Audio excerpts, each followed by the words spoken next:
మీ body weight 1 kilo తగ్గితే మీ మోకాళ్ళ మీద 4 కిలోల బరువు ప్రెషర్ తగ్గుతుందన్నమాట. అంటే అర్థం ఏంటంటే 1:4 అంత రేషియో ఉంది, 1:4 నిష్పత్తి అనమాట.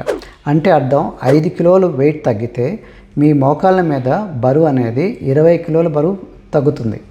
సో దీన్ని బట్టి అర్థం చేసుకోండి మోకాళ్ళు ఎంతగా మీరు ప్రెషర్ పెడుతున్నారో వెయిట్ ఉండటం వల్ల.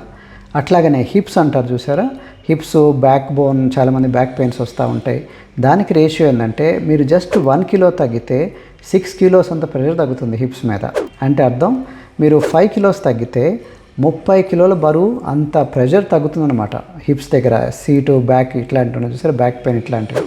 సో అంత ఇంప్రూవ్మెంట్ ఉంటుంది. అందుకనే మీరు వెయిట్ లాస్ మీద ఫోకస్ పెట్టాలి. అది కూడా healthy weight reduction, only weight కాదు, మళ్ళీ మజిల్ మాస్ పెరగాలి, అట్లాగనే బాడీ ఫ్యాట్ తగ్గాలి, బాడీ కంపోజిషన్ మీద ఫోకస్ పెట్టాలి, డైట్ మంచి న్యూట్రిషియస్ డైట్ తీసుకోవాలి, at same time calories minus అవ్వాలి, అట్ సేమ్ టైం ఎక్సర్సైజ్లో కూడా స్ట్రెంగ్త్ ఎక్సర్సైజ్లు, రెసిస్టెన్స్ ఎక్సర్సైజ్లు చేయాలి.